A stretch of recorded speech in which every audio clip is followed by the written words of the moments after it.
Hey everyone. Well, Mr. Dale Lucid wanted me to, or I guess somebody, not necessarily just me, but wanted somebody to do a video on these new Doyle flush cutters.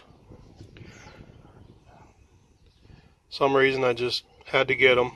The new Icon flush cuts, even though they're about $10 more than the best Knipex. I got a regular, they're Pittsburgh, but it's regular wire cutters there.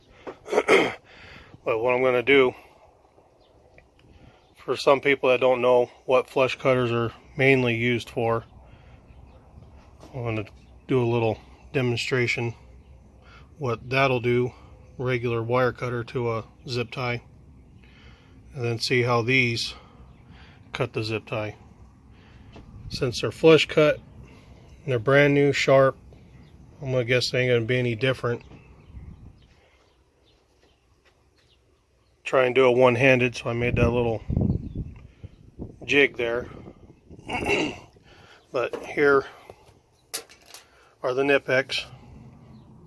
These are 180s, so they're about 6-inch, spring-loaded, super sharp. Focus. There we go. See, virtually there's just about no recess in it there at all. Pretty well flush right there. And here are the Icon. Not really caring for them. Handle's pretty fat on them as compared to the Knipex.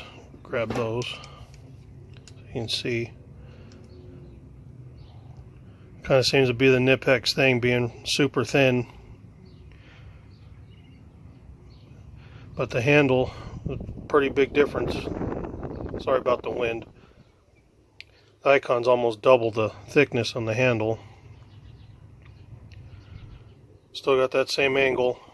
Forget what the angle is.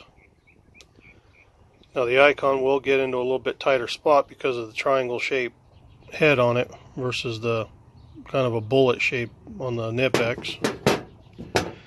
Then these are a little mini set, the Doyles, and they're 5-inch, 5.5 or something like that. The Icons are 6-inch, so these got to be 6, 6.5, 7, something like that. Forget what the measurement is. But here's the Doyle. Nothing on them marking that is Doyle. A little spring in here, keeps them spring loaded a little bit. See, pretty well flush, hardly any gap at all right there. Get to even tighter places than the Icon will.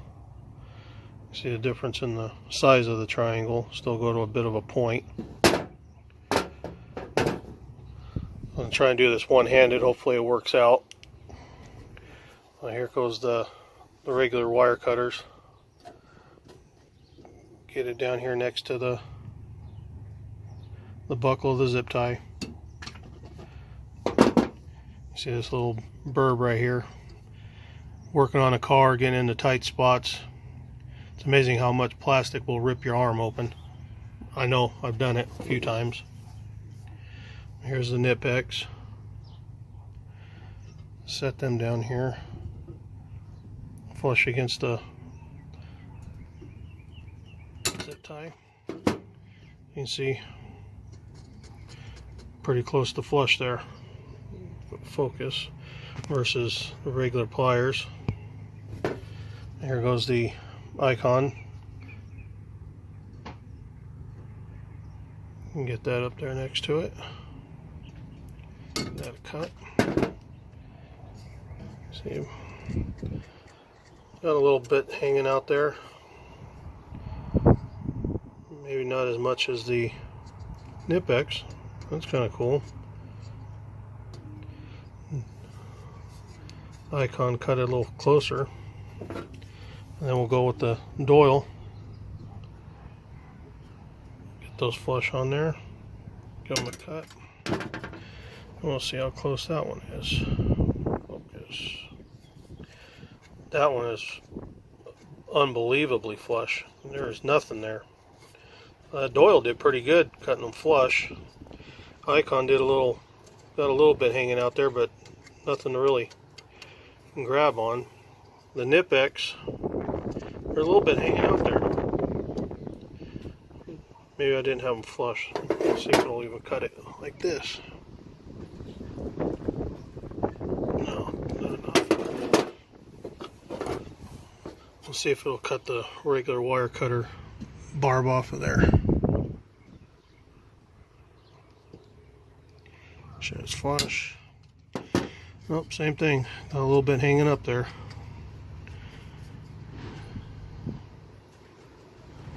Yep. But the Icon cut a little bit closer. Doyle cut it even closer than that. There's nothing. It almost cut it back inside somehow. But there's a comparison.